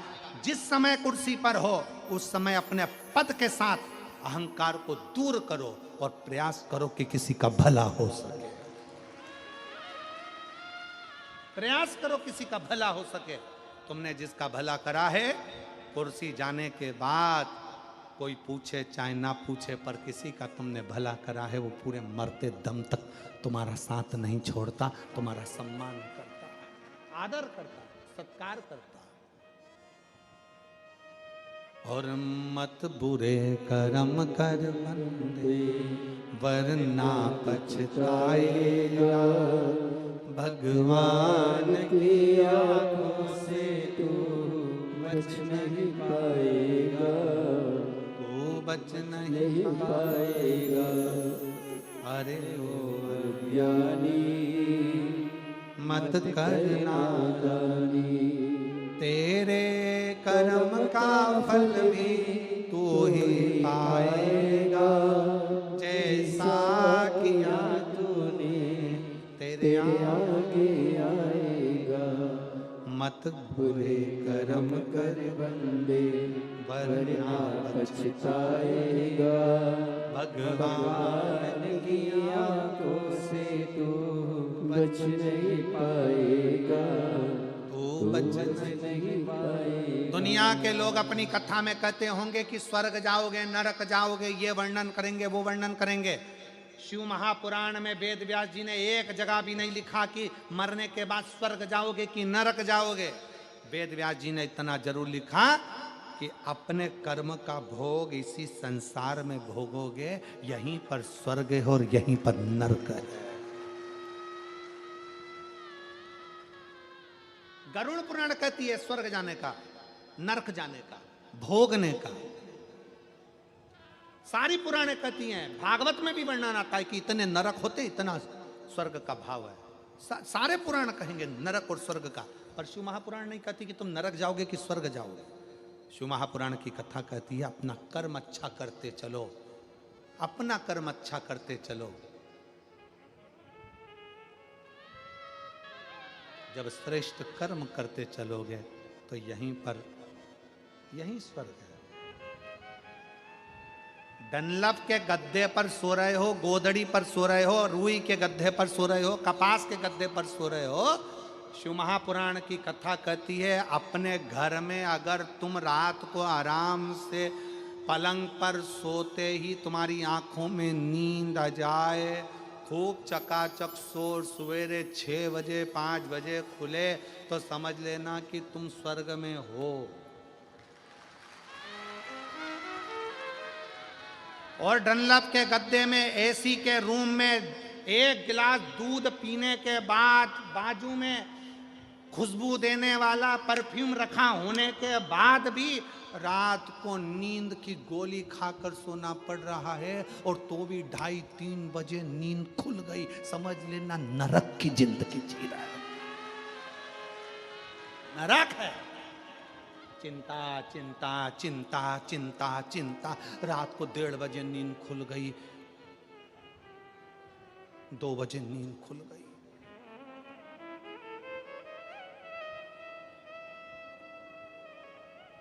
टी शर्ट में चेन है, टोपे में चेन है, पजामा में चेन है, पर आदमी बेचैन है। क्या काहे की चिंता, क्या चिंता? रात को नींद नहीं आ रही, 2:30 बजे नींद खुल गई, पत्नी बोल रही है, ओ है ना,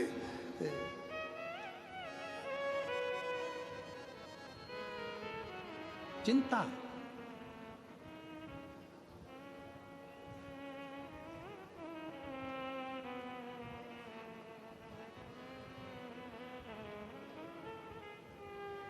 एक पति सो रहा था, पत्नी साथ में।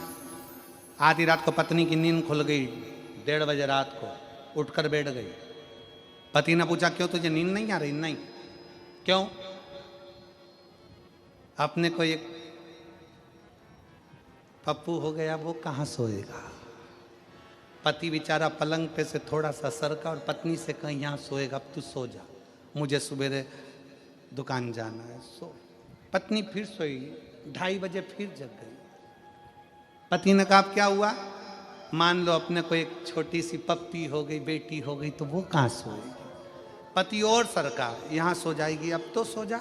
पत्नी फिर सो गई। पति 3:30 पे फिर जग गई। पति ने कहा, अब क्या हुआ? मान लो एक और पप्पू हो गया, तो पति और सरका, पलंग से धड़ से नीचे गिर गया, धड़ से। पति ने कहा, यहाँ सो जाएगा, तू सो जा, मुझे सो जान दे, दुकान में जाना। पत्नी तो सो गई। पति ने अपना बैग तैयार करा। सवेरे सवेरे पत्नी उठी, पति का बैग तैयार करते हुए देखकर पूछा, जी सुनो, रात को कितने अच्छे से बात कर रहे थे, सवेरे सवेरे कहाँ जाने की तैयारी कर रहे हो? पति बोला, रात को केवल बेटे की कामना करी थी और पलंग से गिरकर कमर की हड्डी टूट गई। अगर बेटा पैदा हो गया तो ना जाने कौन कौन सी हड्डी तोड़ेगा। मैं तो चला प्रयागराज का कुंभ का मेला। प्रयागराज में कुंभ के मेले में सब बाबा बन रहे, मैं भी जा रहा।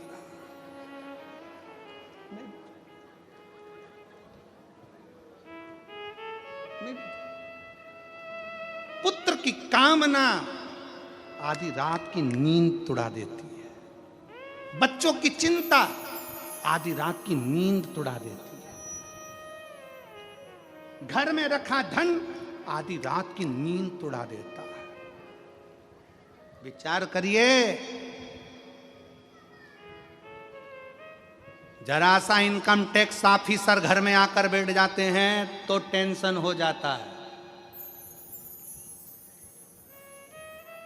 टैक्स वालों ने कह दिया, फाइल लाओ। तुम्हारी जरा सी टैक्स की फाइल देखी और तुम्हारे सिर पे पसीना आ गया। ये तो जमीन के लोग हैं जो तुम्हारी फाइल देख रहा है, ऊपर वाला फाइल देखेगा तो क्या क्या छूटेगा। विचार कर, ये तो नीचे वाले फाइल देखें, संसार के लोग फाइल देख रहे हैं तो पसीना छूट रहा है, ऊपर वाला देखेगा। सूरत में कथा हुई थी, एक दिन नहीं गई, आजा साइड में खड़ी हो भाई, चल। इतना जोड़ जोड़ के घर में रखा था, किसी को एक गिलास पानी नहीं पिलाया। बाजुआ बाजू माँ तो पूछेंगे भी नहीं कि केम छो, नहीं पूछेंगे।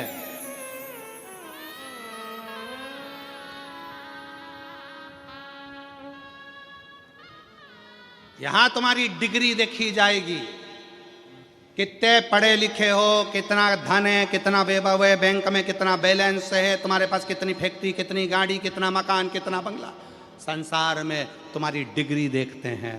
वहां डिग्री नहीं, तुम्हारा कर्म देखते हैं कि तुम्हारा कर्म कैसा है।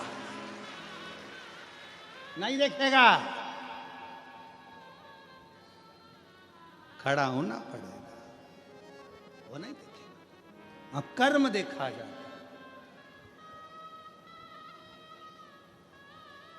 कौन देखेगा? एक बेटी ने एक पत्र लिखा, उस पत्र में लिखा कि मेरा नाम ज्योति रमेश माली है, मेरे पति का नाम रमेश भट्टू माली है, सूरत की रहने वाली हूँ और कड़ोदरा 4 रास्ता की निवासी, सोसाइटी, मेरा मोबाइल नंबर ये है। कहीं बैठी हूँ तो हाथ हिला सकते। मेरे पति को दांत का दर्द होना था, हम डॉक्टर के पास गए और डॉक्टर बोला कि दांत निकालना पड़ेगा।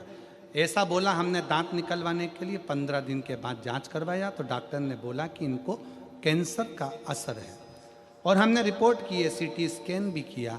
डॉक्टर ने बोला ऑपरेशन करना पड़ेगा। हमने 26/10/2024 को ऑपरेशन करवाया।